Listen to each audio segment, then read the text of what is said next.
suis Arthur Albal, fondateur de Streetco et incubé au sein du Perco dans la promotion numéro 4.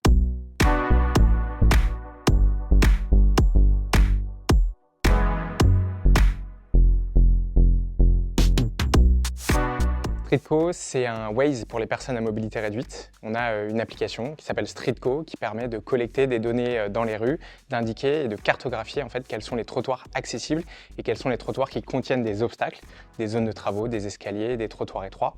Quand vous signalez des obstacles sur l'application Streetco, ça nous permet d'alimenter notre GPS inclusif StreetNav, qui est donc un GPS qui indique un itinéraire totalement accessible et qui s'adapte à la mobilité de l'utilisateur, que ce soit une personne avec handicap moteur, handicap visuel, ou même une personne à mobilité réduite au sens plus large, donc une personne avec une poussette, une valise ou un senior qui pourrait avoir des difficultés à se déplacer.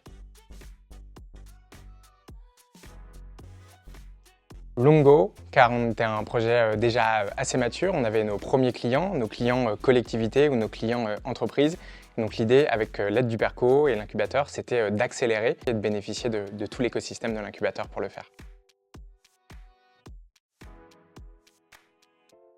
On a décidé de rejoindre le Perco pour une thématique qui forcément nous tient beaucoup à cœur, qui est la thématique du handicap, et aussi pour sa position centrale en tant qu'incubateur de la région Île-de-France, parce que nous on travaille beaucoup avec les collectivités en Île-de-France, on les aide à faciliter les déplacements de leurs habitants et on les aide à améliorer l'accessibilité de leur voirie. Donc être dans l'incubateur de la région, au contact des agents qui en plus s'occupent de la mobilité avec Île-de-France Mobilité, ça avait pour nous beaucoup de sens.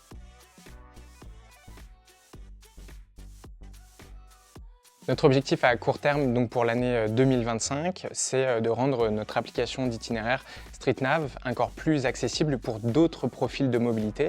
Je parle notamment des seniors. On va ajouter la présence des bancs publics dans l'application pour pouvoir les aider à se reposer, mais aussi pour des personnes avec des handicaps mentaux qui n'ont pas forcément toujours la capacité d'utiliser des applications. Donc on veut rendre en 2025 notre application extrêmement accessible à plus de profils de mobilité et notamment tous les types de handicap.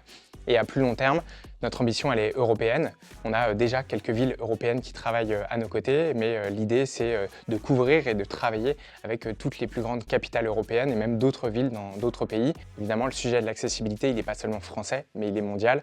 Donc nos ambitions vont aussi dans ce sens. En 2024, on a vibré tous ensemble pendant des magnifiques Jeux Olympiques et Paralympiques. En 2025, on ne veut pas que le soufflet retombe. Le sujet de l'inclusion, c'est un sujet qui est difficile à porter. On a besoin de l'engagement d'un maximum de personnes. Donc si Streetco vous a plu, si vous pensez que ça peut intéresser quelqu'un, n'hésitez pas à lui en parler parce que c'est tous ensemble qu'on pourra construire un monde sans obstacles.